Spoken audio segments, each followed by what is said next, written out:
From these considerations, it is evident that the political community belongs to the class of things that exist by nature, and man is by nature an animal intended to live in a political community. He who is without a political community by reason of his own nature and not of some accident is either a poor sort of being or a being higher than man. If a creature is a human being, its purpose is to be part of a political whole and contribute to the betterment of that whole. This is its telos. I've always especially liked this next passage. Man is a being meant for political association in a higher degree than bees or other gregarious animals can ever associate. You don't have to have a beehive in your backyard to appreciate what Aristotle is saying here.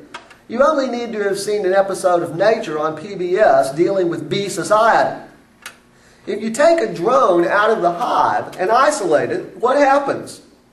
It withers and dies. It has no purpose. According to Aristotle, human beings are even more of a hive animal than bees, if you can imagine. He attributes this to language. Nature makes nothing in vain, and man alone is furnished with the faculty of language. For some reason, language is a really big deal to political philosophers. They seem to have the idea that language is what makes civilization possible. It is what separates us from lower species of animals. Perhaps that's why contemporary philosophers lament what they see as the degradation and debasing of our language by popular culture, advertisers, lawyers, politicians, and others who promote vulgar usage. Though the individual and the family are prior in the order of time, the political community is prior in the order of nature to the family and the individual. The reason for this is that the whole is necessarily prior in nature to the part. Aristotle traces the chronology of the development of political society.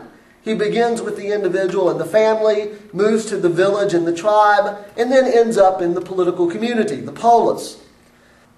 He concedes that in the order of time, the individual and the family come first. But teleology means that political society comes first.